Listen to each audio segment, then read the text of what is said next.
All right, everyone. It is actually 5:01 right now by my clock. So we'll go ahead and get started. My name's Tanner Curl. I'm the executive director of MinnPost. We're a nonprofit independent newsroom serving Minnesota with in-depth coverage of civic and cultural life here in our state of Minnesota. I want to thank you all for being here for this MinnPost Social, where we'll be looking at critical issues facing greater Minnesota. We'll be joined by our reporters, Walker Orenstein and Greta Kaul, as well as our editor, Andy Putz. But before I hand it over to them, I have a few thank yous and notes to share with you all. First of all, I want to thank our generous members who are here. I know a lot of people here are already MinnPost members. And I want to put a plug in that tomorrow, if you aren't aware, is Give to the Max Day here in Minnesota. And the Give to the Max Day energy has already started. So I want to let you know that we have on the table a dollar for dollar match up to $1,000 per donation. That's $10,000 in matching funds available. You don't have to wait till tomorrow. You can give right now. And if that wasn't enough, we also have a challenge fund on the table, where if we get 300 donations through the day tomorrow, by midnight tomorrow night, that unlocks an extra $5,000. So 2 great reasons to give. The third, of course, is supporting MinnPost, and just absolutely vital, how vital member support is at all levels. It really doesn't matter what level you give, what amount, it all adds up and is about 2/3 of our annual budget. So you can give on our website. I think Laura just put the link in the chat. It is minnpost.com/support. You can also give through GiveMN. Either way, we're tracking the donations to both the dollar for dollar match and the challenge fund. So please give and thank you for your generous support. And if you're already a member, but you're feeling in that sort of year-end generosity spirit, an additional gift also counts. So we thank you for your continued and ongoing support at whatever level works for you. So thank you. I also want to give a special thanks to Otto Bremer Trust. In addition to members and donors, we also receive funding from different foundations, and Otto Bremer Trust specifically has supported our Greater Minnesota coverage for several years now. So given the topic, I wanted to give a special thank you to the Trust for your ongoing support of this work and coverage, and allowing us to make sure that we're covering all parts of the state and giving a deeper understanding of what's affecting all parts of the state. So thank you to Otto Bremer Trust. And I want to thank our MinnPost Social Series sponsors, Great River Energy and Darla Cashin at RBC Wealth Management. This has been a great series, a way to connect our readers and audience with our insightful writers and editors in a kind of conversational way. We're obviously hoping to get back to Elsie's and some in-person events, hopefully in the new year. But in the meantime, enjoy connecting with you all here, and appreciate Great River Energy and Darla Cashin at RBC Wealth Management for making that possible. And I believe, Darla, you are here, and I'm going to quickly try and find you and ask you to unmute, because I think you wanted to say a few words. Darla, take it away. I did. Thanks everyone for being here today. And one of the things I love about MinnPost, and this week there was such a great story about cybersecurity in Greater Minnesota for farmers. And I think that that's a topic that I would know nothing about otherwise. So thank you for that. And all of you who've been here before have heard my little pitch about a free press isn't free. But what you might not know is I'm actually on the board of GiveMN. So I'm a huge advocate for joining in. It hasn't just gotten started. There's a frenzy. So join in on that frenzy and take part in the matching gift, because it's exciting and it's so fun to see the generosity of our state. We run the biggest giving day in the country here in Minnesota. So I really urge all of you to be part of it and to make MinnPost one of your top gifts. Thanks, and have a great evening. Great, thank you, Darla, and thanks for your support for MinnPost and for this series. And with that, I will hand it over to MinnPost Editor Andy Putz. Thanks, Tanner, and thank you everyone for being here. We really appreciate it. And we're going to get right to it. We are going to do things a little bit differently tonight. Walker Orenstein, who I'll have introduce himself, but he's really covers legislative issues, but with a particular focus on greater Minnesota issues.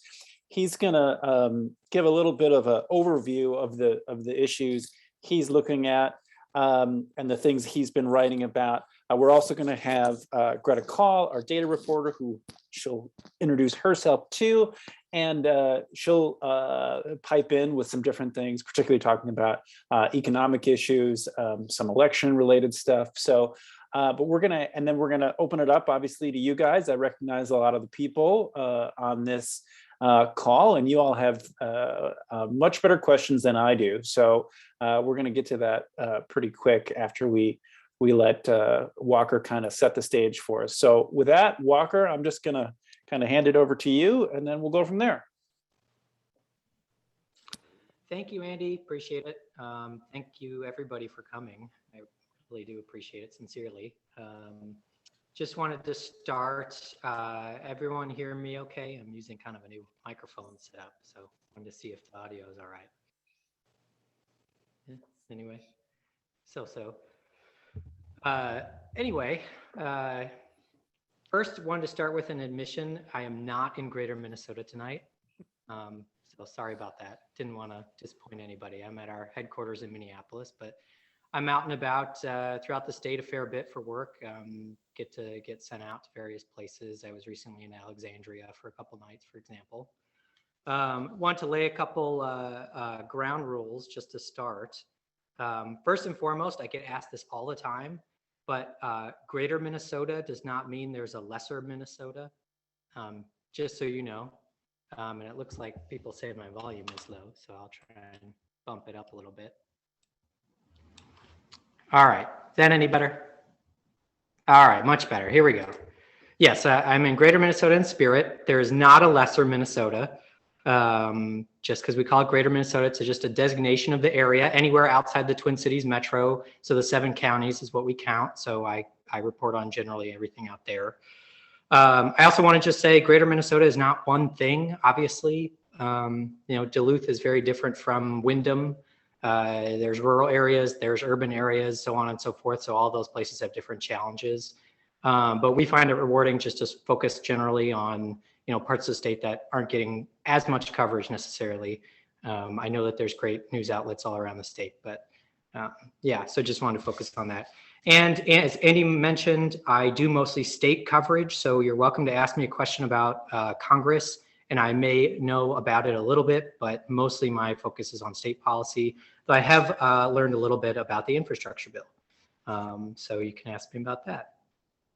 I wanted to share a little slideshow, and I'm going to try and do this here really quick. See if it works. Right. Walker, while you're doing that, I'm just going to remind people that they can put their questions in the chat at any time while Walker is kind of going through his stuff, and we'll get to him. Can someone give me an affirmative if you can see my slideshow? We can see it. All right, excellent. All right, so slideshow. So just for starters, a few of the things that I really focus on, there's kind of like the politics section of things, but there's kind of the policy section of things. Obviously, they very much intersect. But 3 issues that I spent a lot of time reporting on are broadband, childcare, and housing. I've just got a couple stats here for you. I didn't want to kind of bombard you. Broadband is obviously always just a huge, enormous issue outside of the Twin Cities and sometimes in the metro area. But, if there is no internet, it's hard for kids to go to school. It's hard for people to start good businesses. It's hard for people to want to move to a place that doesn't have good internet, unless that's really, really your thing. But even then, sometimes people like to have internet. So I just wanted to mention, legislature has spent $200 million on broadband grants since 2014. Feds approved another $408 million last year to be spent over 10 years. And the new infrastructure bill, I will just say, has another $100 million for broadband internet. And yet it seems like this issue never gets fully solved. The people are always debating, is what we have fast enough? What kind of type of infrastructure should we use for broadband? So that's always a huge issue. Another one is childcare. I've written a lot about childcare. You cannot go to work if somebody is not watching your kids. It's a huge issue for employers. It's a huge issue for families. And I just want to say the state has allocated more than $850 million to help the industry in the last 2 years. And I can tell you advocates in the industry are like, this is not going to help us solve our problems. There's lots of areas of the state where there are childcare deserts, is what they call them, where there are just no good affordable options. There's not really any options in some places. And so that's a huge, huge issue. And most of that $850 million, frankly, appears to be just trying to keep the industry afloat during the pandemic and post-pandemic. All right, so some politics time as well. So I cover state legislature, right? And so I'm kind of keeping an eye on the next election. It's gonna be a big one, everyone knows. All 134 seats in the House are up, and all 67 seats in the Senate are up, Minnesota House and Minnesota Senate. And then, of course, you've got the statewide offices like governor and so forth. It's interesting. I think that the legislative seats, it's kind of going to be that there will be some stories out of redistricting to watch. So they have to redraw the legislative lines based on the updated census. But right now, kind of the status is that Republicans basically own a lot of the seats in greater Minnesota. In the House, it's like roughly 75%. In the Senate, it's like roughly 85%. And the kind of seats that are in Democratic control are generally like urban centers. Think of like Duluth or Moorhead, Mankato, Rochester to some degree, although Republicans hold a couple seats there. So, there's a question of whether Democrats have sort of hit their low mark and Republicans have sort of hit their high mark. For me, that I'll be kind of watching, what is there sort of left to figure out there. But in the race for governor and statewide offices, I actually think that the greater Minnesota will be hugely influential. We saw kind of in the Trump era, greater Minnesota, generally speaking, shift just way towards Republicans. I'm really curious to see, will things kind of go back to a little bit more towards Democrats, or they shift even further towards the right? And I just wanted to highlight, there's this quote from the story I wrote. This was November of 2020 after the election. And there was this House seat that Republicans won from a Democrat in the Bemidji area. And this political science professor up in Bemidji I was talking to just had this really interesting thought. Like, once Trump is off the ballot, kind of where do Republicans and where do Democrats go from there? What does that mean? Will those people who were that Trump coalition still turn up in huge forces? Will they sort of stay at home at the next election? Democrats won this House seat sort of in the midterms before in 2018. So I'll be really interested to see. But I will say, if there's one thing we've learned is that there's a lot of space left for Democrats to lose. If they lose 60-40 in a city, it's very different than losing 70-30 or 80-20. And I would just say it's very interesting if you wanted to go look, we've got a story that's this really interesting story about how Democrats have been losing just enormous ground in what this report calls factory towns across kind of the Midwest. And what it shows is basically that the gains in the metro area and the suburbs for Democrats have been far outpaced by the losses in some of these sort of manufacturing type cities throughout more rural areas. And, Minnesota's a little bit of an outlier in this because we just don't have it as many voters. The suburbs just make up such a huge and larger part of the state electorate here. So it's not as pronounced of a thing, but if we're thinking about, how is Governor Walz faring? How is Attorney General Keith Ellison faring in a statewide race? If they lose substantial ground, which they could, in greater Minnesota, that makes their road ahead harder, and it makes the road for Republicans much easier. And I just would point to, as we're kind of thinking about this, in Virginia, it seemed like the Trump coalition held, even though he wasn't on the ballot. And so, we're a different state. Elections aren't for another year.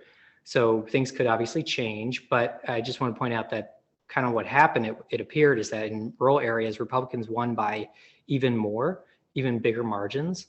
And so that'll be just really a fascinating story to kind of watch, is like, can Democrats sort of stem their losses, or will Republicans run up the score bigger? So that's kind of what I'm thinking for statewide races.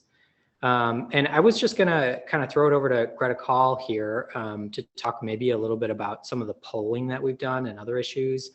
But I just want to point out that, we did do a poll talking about like sort of urban rural divide sort of issues, greater Minnesota versus the Twin Cities in terms of public opinion.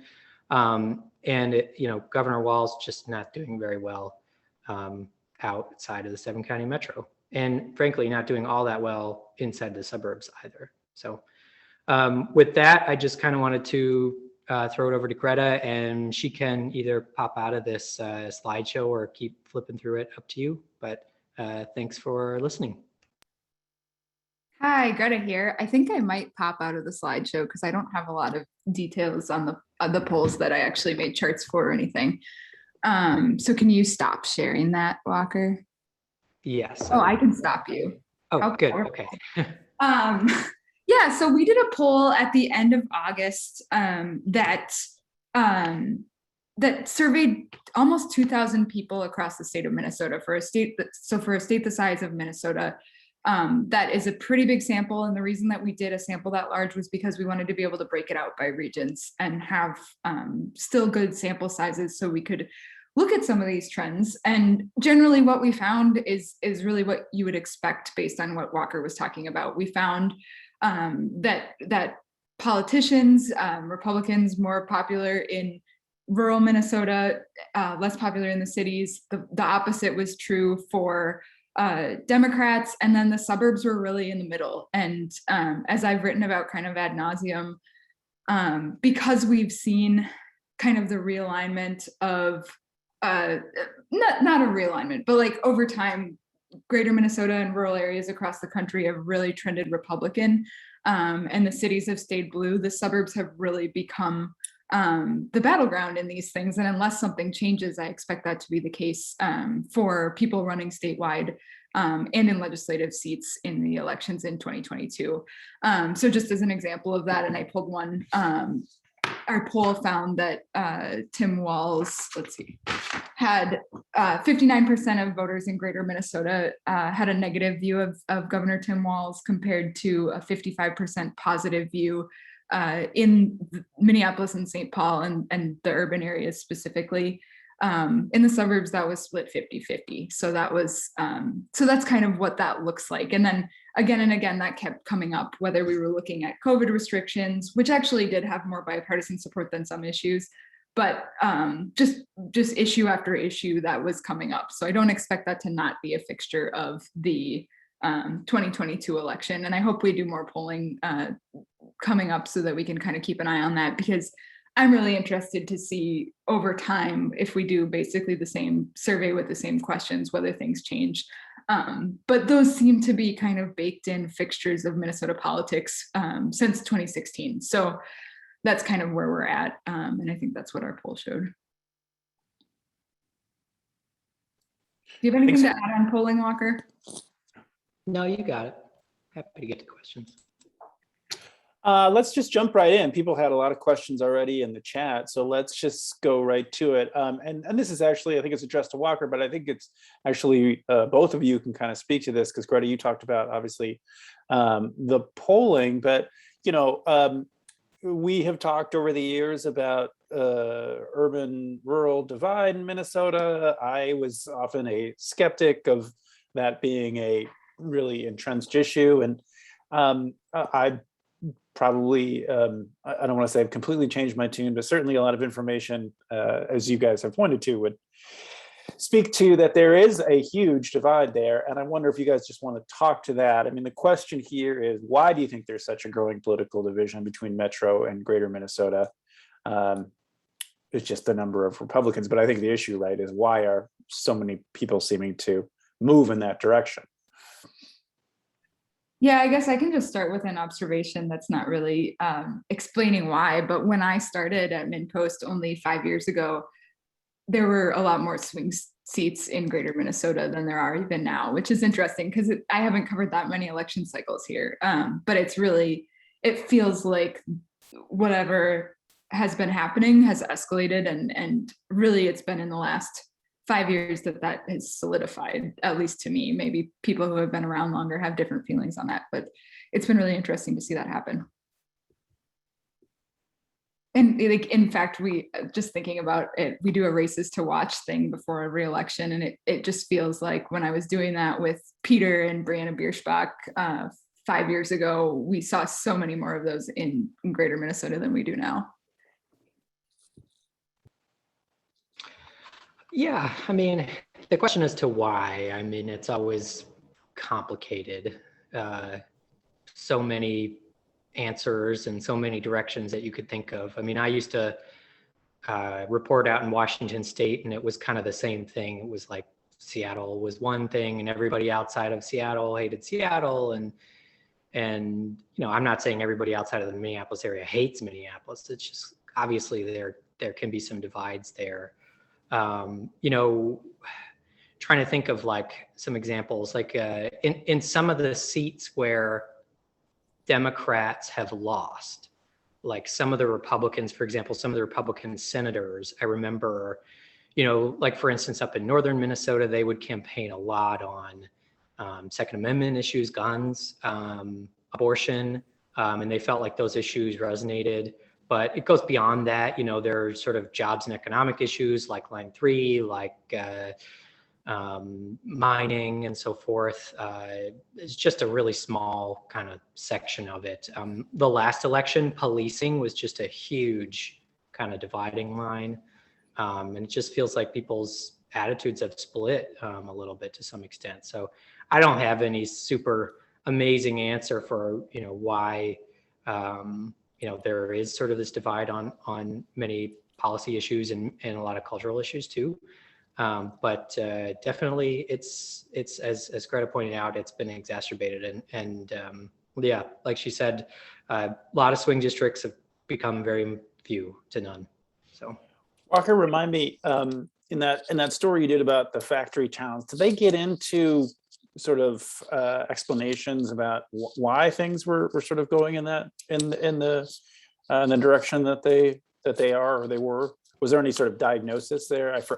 You know, I'm trying to remember. not really, but I was just going to think, I was rereading the story about the Virginia election and how Democrats really lost a lot of ground in rural areas. And it's interesting, New York Times, and so this is not my reporting per se, but I just found it instructive, is they talked to Dean Phillips, and who's a Democrat congressman from, you know, just outside Minneapolis area, which is, by the way, hardly rural, hardly greater Minnesota, which maybe speaks to the larger point here. But he sort of said, I'm just quoting here, he said, the party is afflicted with a disease of disinterest. And he especially lamented how his party strategists routinely tell candidates to, quote, fish where the Democratic fish are instead of taking that canoe a little farther out on the lake. You know, he said Democrats need to talk more about geographic equity, issues actually having to do with farming and labor. That's kind of the reference to the DFL party, right? So on and so forth. So yeah, the factory towns didn't so much of an exact diagnosis, although I will say that they did reference, you know, declining union numbers, and in areas where unions have gone down more, Republican vote share has increased. So that was one interesting thing. And worse health outcomes was another one where they found Democrats were losing ground. So that was a pretty interesting thing. And generally lost manufacturing jobs. So sort of an economic issue there on that one. Another thing I would say here, and Walker and I have both talked to people who have talked about this, but former President Donald Trump was really good at animating voters who weren't necessarily as likely to vote, kind of these low propensity voters coming out to vote for him. And so that has been something that I think has helped, especially in years when he's been on the ballot, have helped tip those areas maybe more in Republicans' favor faster, because they were not just voting for Trump, they were voting for the down ballot Republicans. Maybe they wouldn't have turned out in another year, but again, that remains to be that effect remains to be tested with Trump not on the ballot in 2022, we don't know if he's going to be on the ballot in 2024. But yeah, we'll see. And Walker, you had, well, Ashley had done a story about the Virginia election about how Trump still seemed to have some effect with not being on the ballot. He still seemed to have an effect on people's voter participation and habits in that race. But that's a big question down the line. We do have a question in here just about, is there pressure on GOP members of Congress voting against the infrastructure bill? Neither of you guys, Ashley's not here. She would be one to take that. I think the short answer is yes. Yeah, I just wanted to highlight one really interesting one I saw was the Jason George, who works for hopefully not as this up, but it's the pipe fitters union, I believe. But it's basically a working blue collar union that does trades. And he had a really interesting response to Pete Stauber voting against the infrastructure bill. And he actually, I mean, Pete Stauber has gotten more kind of support from trades unions than any Republican, at least in a while. Someone messaged me, Jason works for the 49ers, thank you. And he said, you know, I will criticize you when I feel like you're not standing up for workers, and I feel like you are siding here, and I'm paraphrasing, with the squad, sort of Ilhan Omar and various other of the most progressive members of Congress. So that was kind of interesting. So that was one kind of area of pressure, and he's got his response that he supports infrastructure in general, but felt like this wasn't the bill he wanted and so forth. But that was an interesting example of kind of tension over the infrastructure bill. Yeah, and all of Minnesota's Republican members of the congressional delegation did vote against it. Congressman Emmer, we got our first broadband question, Walker. Congressman Emmer claims the broadband funding will mostly go to Minneapolis because of equity. I would venture you're gonna not agree with that take. Well, see, I know there is some new requirements that, for instance, like the sort of state broadband program does not have. And there are generally in infrastructure bill sort of equity requirements, that kind of stuff. I know that I was on a call with some White House folks who were talking the other day about how equity was kind of built into all their regulations. I know there's some smart broadband folks on the call. Maybe they can DM me, but I would just guess that there's just not as much of a need in Minneapolis. So, you know, it's possible. I know that there is broadband funding that time to time goes in Minneapolis. But, you know, I guess I can't say for certain. I haven't heard necessarily outcry from Greater Minnesota worried that none of the money will go to them. But you know, Minneapolis generally has decent broadband. So I can't say that Congressman Emmer is wrong, but I would be skeptical that the majority or even a significant chunk necessarily would go directly to the city of Minneapolis or residents in the city of Minneapolis. Got a question. What are the attitudes distinguished from political positions on childcare? The need is obvious, but some folks think the government shouldn't take over, or parents should think about costs before they have kids. Others see it as a critical need, whatever their politics. Is there a backstory here? How much time do you have? That's a whole social. That's what we got. Yeah, totally. There's so many different attitudes on childcare. Look, out in Greater Minnesota, it is more common that there are sort of smaller in-home, people call them family childcare providers. So that's someone who like serves, you know, 8 kids out of their house. Versus in the Twin Cities, there are more larger childcare centers, you know, sort of institutions, maybe a YMCA, maybe a New Horizons, something like that. And there's definitely some fights over what kind of is the best route to help childcare businesses. A lot of times people in rural Minnesota will be frustrated with what they feel like is money or regulations or other things that go towards helping these larger childcare centers that tend, but not exclusively, tend to be in the cities. And so there's always these kinds of fights over that. Generally, I will say when I talk to family childcare providers, they're most worried about overregulation. And when I talk to childcare centers. This is extremely generally speaking. They're hoping for more sort of government intervention on subsidies, but there's obviously crossover there.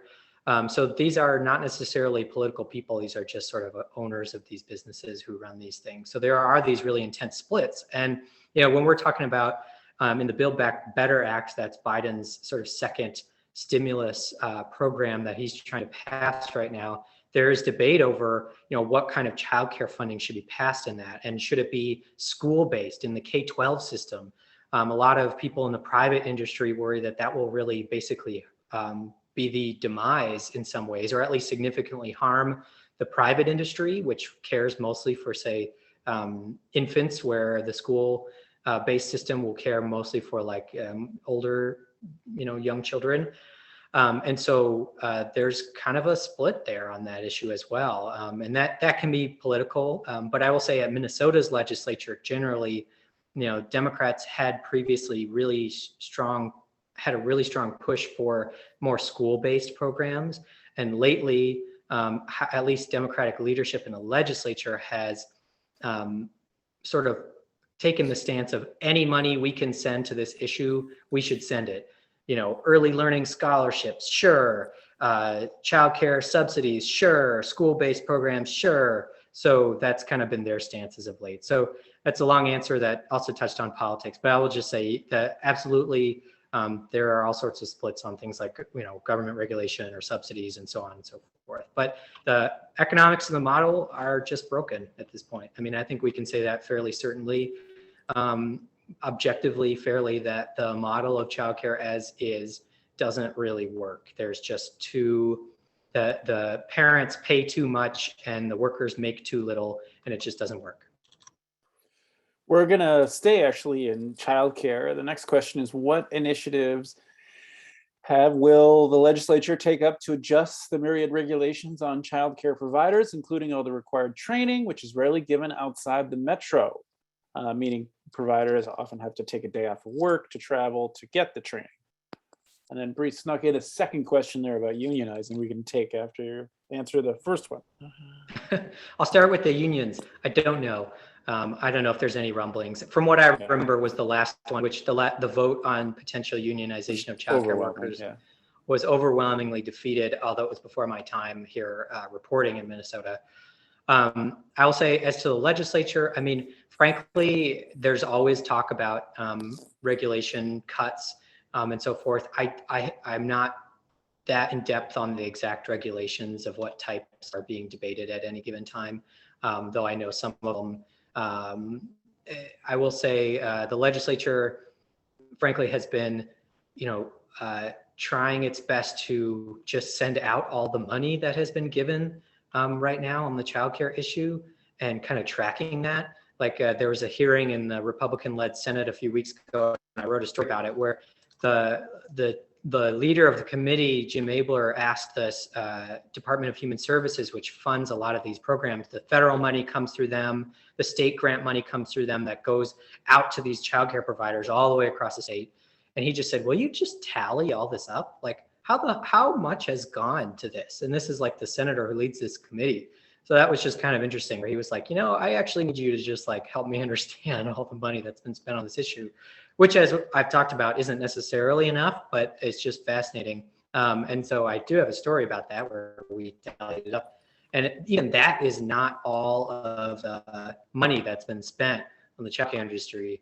And most of that does not necessarily go towards regulation issues. It goes towards things like, paying for extra cleaning costs, or bumping the salaries of workers, or, fixing up small renovations, sort of that sort of stuff. So sorry, I don't have a more in-depth answer on regulations, but there you go. Next question from a person who has, Carol says, from a person who has 1 foot in the metro, 1 foot in rural Minnesota, 2 issues of concern: supply chain backlog impact on Minnesota framers or farmers maybe, and the increasing gravity of rural communities losing long-term care options because of serious staffing shortage, in part because some staff are unwilling to get vaccinated.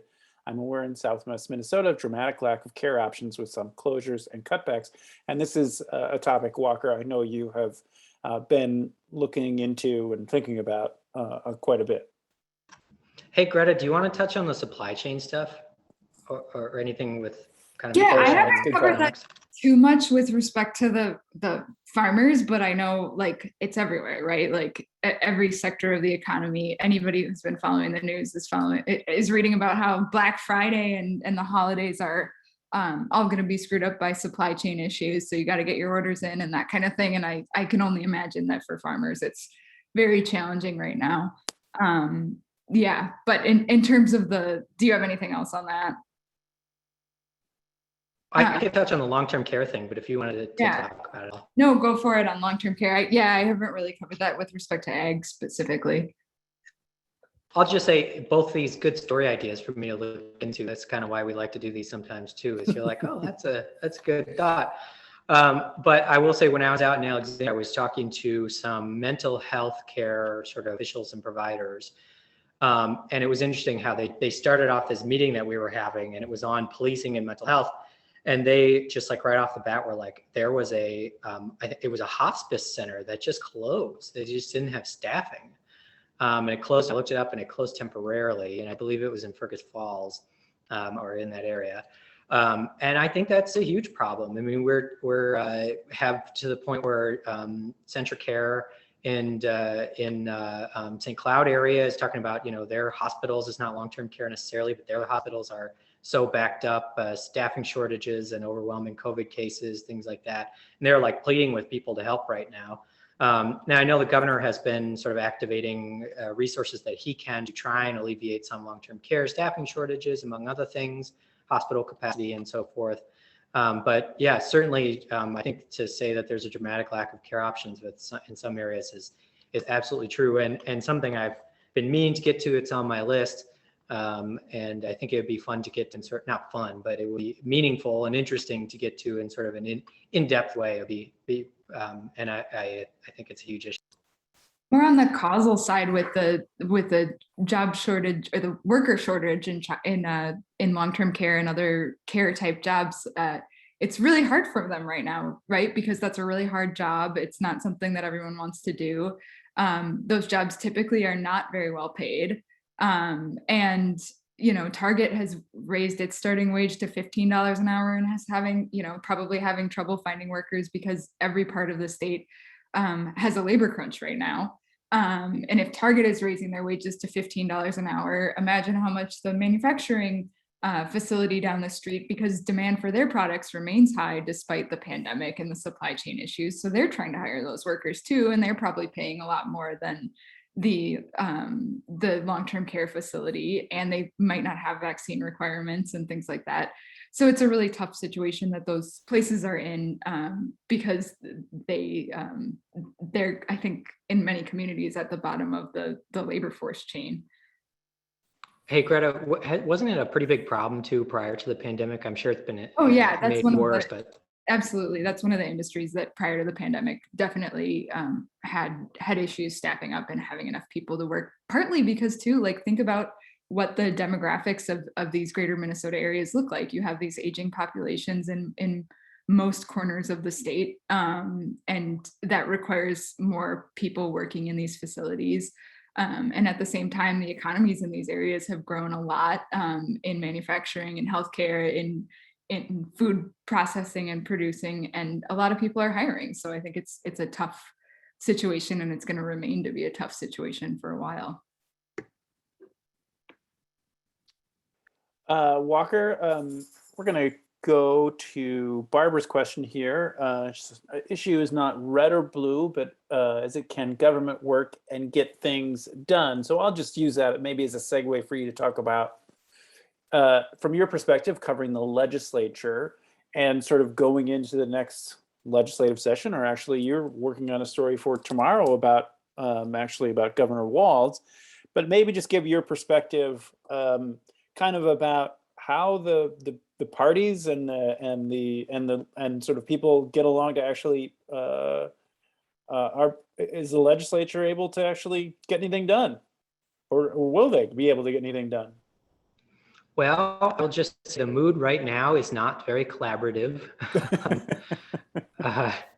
And just to give a sort of status update. So the legislature convenes in February, or I think maybe last Late day of January. I can yeah, never yeah. remember.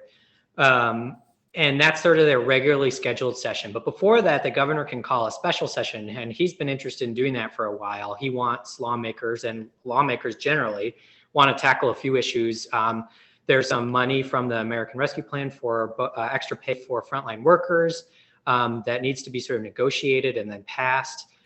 There is some pandemic sort of other measures, some regulatory things that Governor Walz wants to do related to sort of long-term care and hospital capacity. And then there's also drought relief, which has been a big issue for farmers. It was a really dry summer.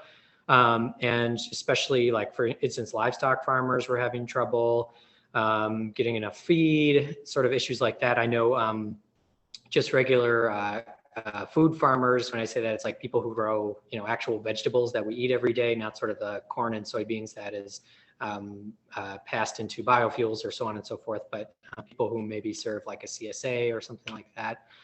They were having a really hard time during the drought. And there was kind of wide agreement about what to do about that. There was about $10 million that the governor proposed on drought. And all these issues right now are caught up in this fight broadly over whether or not Senate Republicans, so Republicans control the state Senate and Democrats control the state House, whether Senate Republicans will vote to remove Jan Malcolm as commissioner of the Department of Health. And Walz today was talking about, he said, none of those things are worth, none of the things that he wants to do in a potential special session are worth the price of losing Malcolm for his sort of pandemic response. And, right now the status quo is, Walz was talking about how he talks to Senate leaders and he's been making calls, but what we see in the public is the occasional letter exchange just back and forth. They're really terse. It doesn't seem like they're making much progress. And it really seems like there will basically be no special session. And so that's just pretty interesting. It's something that, here's a few issues where lawmakers agree and they can't seem to figure out a way to get it done. And, people can be on whatever side of the issue around Jan Malcolm that they want or on anything else that they want. But the fact of the matter is right now, there are other issues that they agree on that they can't seem to figure out a way through on that thing. So that's pretty interesting. We've got a new Senate Majority Leader, Jeremy Miller of Winona. He's thought to be sort of, he was in what some people call the Purple Caucus, is sort of a bipartisan framed caucus that doesn't really exist in practical fashion anymore for either party. He has been kind of a behind the scenes guy at the legislature, generally well liked. So it'll be interesting to see kind of how he gets along with Walz and the Speaker of the House, Melissa Hortman. But I will just say also there's a lot that lawmakers can get done that they're pretty jazzed about. Peter wrote a story the other day about the transportation funding, which will flow through the state in a lot of instances, and the actual sort of transportation funding, the roads and bridges, will go through the House and Senate. And those lawmakers who run that were like, we are psyched to spend this, baby. We are no problem. We're going to get this done. So, there's examples of lawmakers really not being able to do much and not being able to kind of come together and solve issues. But then there's examples of lawmakers, getting together and saying, yeah, of course we want to do this. And, what I mentioned earlier in this event about, just the spending on broadband over the years and so forth, obviously hasn't fixed the problem, but there are definitely issues where most lawmakers will come around and be like, hey, that's something I support. Let's get that done. Walker, a big kind of question about broadband. This is pretty broad, but how, basically, you've written a lot about the money involved, some of the different technology. But so question here is, how is this rolling out? Is it increasing every month, expanded areas? So we've got a bunch of questions about broadband. So I don't know if you've sort of seen some of that, but I don't know if you want to sort of take off from there and kind of give us the broadband download. No pun intended. Yeah, and I've got some smart broadband people on this call, yes. So they can yell at me when I screw up. Let's see. So most of the state level broadband funding gets handed out in grants, and they're matching grants, meaning that sort of a developer has to come together and usually put up some money. and then the state pitches in 2. And they go out and they run, usually it's almost always fiber to people's homes. And they've just basically made steady progress over the years. There's various rounds of grants that go out from the state, and they kind of chip away at the problem. In recent years, people have been making progress towards 2 state speed goals. So there's like a slower speed goal and a really pretty fast speed goal. And the slower speed goal generally is sort of like, you could stream Netflix on it. I think it's pretty standard, but it's nothing special. And then the second speed goal is like pretty blazing fast, up to kind of gigabit speed type situations. Not quite that, I don't think. But so anyway, they've made steady progress to that. I would say the vast majority of the state at this point has access to sort of the lower speed goal. The higher speed goal is a much trickier problem. And yeah, it basically just kind of goes out periodically. I will say, and there are people on this call who could have direct experience with this, is there are some kind of tricky issues right now at play. For instance, the federal most recent round, or the biggest recent round of federal broadband grants, was handed out sort of on a 5-year time period, or I guess 10-year time period was the money. And then the actual construction is over like 6 years. And a lot of it in our state went to this one company that just doesn't have a lot of experience with sort of fiber, really fast broadband. They do what's called fixed wireless, which is where you sort of put a signal on sort of like a silo, and then you get a wireless signal to your laptop or computer or whatever. And so, they don't have a lot of experience. So there's a lot of people who are skeptical about them, and they actually have to build out over this long period of time, or they're allowed to build out over this long period of time. So there's a lot of local developers who are actually pretty not happy about that, because they would like to, they would say, I could build in that area tomorrow, but because there's federal funding there, they're blocked from doing that, because feds and the state government generally worry about subsidizing 2 businesses to go into the same exact place. And so you have this weird, problem where there's money to serve a rural area, but maybe it won't come till 2032. But there's a local group that says, if you gave me that same money or whatever tomorrow, I could have that in the ground in 6 weeks or 6 months or whatever it is. And so there's going to be a lot of fights over that in the next few years. I can just tell. I've written about it, and it's just still an ongoing problem. And I know that there's one county, LeSueur, who, they complain that it's easier to build broadband when you kind of go in adjacent areas, like you move, you connect one place and then you move to the next, and you move to the next, and you move to the next, right? But if you have these federal grants that kind of cut up a county like Swiss cheese, then you've got these pockets of remaining leftovers. And the problem is those are just really hard to get on their own. They're an island. And so that's a problem too. So it's a very long answer to say, in a lot of ways, it's just slow and steady progress year after year. But as we get towards these islands and just the last hard to reach places that are really far out, it's just slower progress, and it's more, periodic. I apologize. I am gonna jump around because I want to mix up some of the questions here. There is a question about housing, which you've also written a lot about, Walker.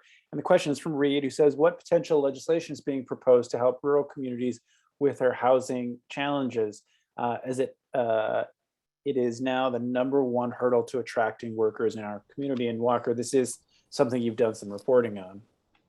Yes, so I don't have any stories about this yet, and I'm still kind of learning about the issue, but I will say, Reed, is that as long as all of you promise not to tell anybody the stories that I'm working on coming up, this is between us all. But, I was talking to the city of Roseau, and, so they've got Polaris up there, and they manufacture like snowmobiles and ATVs and so forth. And, they've got some really interesting problems. They've got all these good paying jobs, or at least for the region, good paying jobs. And they've got workers, and they've got nowhere for those workers to live. And it's so interesting because what they say is that the city and the county, for example, they have more options to build affordable housing, but they build that affordable housing and it sits empty because these workers get paid too much. It's not like they're getting paid exorbitantly, but they don't qualify. And so they have like, I think it was, I can't remember the number, but dozens of workers living in hotels temporarily, or like Polaris itself bought houses that they temporarily have workers staying in. There's all sorts of issues with that. And these workers get kicked out of this housing, out of the hotels when there are hockey tournaments and stuff like that. And so they actually had to come together and they built a 37 unit apartment building. It's actually still being built, but, and that's like only a small part of the problem. Polaris wants to open up they want to add 100 jobs. And so 37 apartment units just isn't enough. And so it's just a really interesting issue where they were talking to me about, we wish there was actually more we could do with market rate housing. And they said that developers just cannot come in and do market rate housing there. They just don't make a profit. There's various issues that I'll get into in my story, but economics don't seem to work for them. And so that's one really big issue that I know workforce housing is what they call it, that a lot of people in the legislature are trying to kind of work on. Another issue that I've heard is that there was a group of small Minnesota cities that was talking about how blight is just a really big issue. And they said like a little bit of money could go a long way to sort of cleaning up houses where people have left, where they just can't, it's an abandoned home or something like that. And that housing is really important to turn over and to be used by workers. This is in really small towns generally, but and people who still live there in some instances, just kind of cleaning it up. And so they said like even a small fund for blight would actually be really helpful. And that was super interesting. I just hadn't heard of that before. And so that's a story that I'm actively working on too. And that you've all sworn not to tell like the Star Tribune and stuff. So. Well, I thought it was interesting. I mean, you and Greta actually did a story today about, labor shortage, job vacancies in greater Minnesota. And I thought there was a really interesting comment in that story, which was, right, so forever it was, we need to bring jobs to these communities. And now the challenge is, I think the quote even I have was, the person said, now we have to think, okay, wait, we have the jobs. How do we incentivize the people to fill these jobs, basically to come and take the jobs, right? The jobs are there. It's all the other stuff that's around the jobs. And that's childcare, that's housing, that's, that is, community amenities. And it was just an interesting, reminder of really the reality that so many of these places are facing. Greta, I don't know if you want to speak to that. Yeah, we're starting to see, I think it's not new at this point. It's been going on for a few years and maybe longer. Maybe somebody's aware of efforts that go back further, but we're seeing communities like Otter Tail County has like a marketing effort to try to recruit people to move there because they've got jobs and they want people to move there and take those jobs. And Walker, didn't you say Bemidji had something similar that they were doing to try to get people to move up there to take jobs? Yeah, basically incentives to come up. And I think maybe it was like money for remote working space or something like that. I'd have to go back and check, but definitely. Yeah, so this person I talked to at the Center for Rural Policy and Development was saying that a lot of economic development agencies have been so focused on bringing jobs to these places because that was historically what was needed.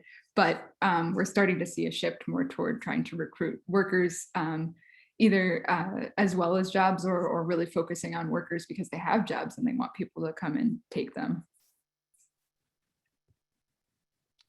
So we're almost at time here. So I'm going to wrap it up with one last question. I'm actually going to go back and go back to Glenn's question about, this goes back to politics. So Greta, Walker, you guys have looked at this stuff. If Trump is on the ballot in 24, is there a sense of whether his name motivates Republicans or Democrats to come out and vote? It all comes down to turnout. Right, it all comes down to turnout. That's our favorite pundit aphorism. But I guess I can take a crack at this, not to say that I have any answers, but I will say that I think political scientists, people who study this and operatives would probably say that former President Trump is a big motivating factor for both Republicans and Democrats. I don't think you have to look a lot farther than what the attack ads looked like, in down ballot races, trying to tie Republican candidates to Trump to see that people believe that messaging works. And I wouldn't be surprised as we move closer to the 2022 election if we see attack ads trying to tie Republican candidates to Trump because people believe that is an effective way to turn out Democrats. Obviously, as we kind of touched on, it's also Trump is very effective at turning out Republicans as well. So I don't want to say that it's equal, but I think there's definitely a case to be made that it's that he's a highly motivating factor for both parties. I got nothing to add. That was good. Okay. Well, we are going to wrap it up there. We're at time. And I just want to say thank you to everyone for coming out and asking such amazing questions. And frankly, giving us a bunch of story ideas that are really compelling. And, Walker and Greta will, I think, look forward to sort of exploring a lot of the issues that a lot of you have brought up. And I'll just say thank you also obviously to Walker and Greta, and not only for being here tonight and answering everyone's questions, but obviously the work they do day in and day out for MinnPost on the stuff they cover. And then finally, I'll just give one more reminder: Give to the Max Day. MinnPost is possible because of the support of people like you all, people who care and are engaged in civil society and believe in that a free and fair press is critical to democracy. So, Tanner, I don't know if you had anything to add to all that. I don't, but I will encourage people, minnpost.com/support, minnpost.com/support. Thank you That's all it. again. Yeah. Thanks for Thanks, coming, everyone. everyone.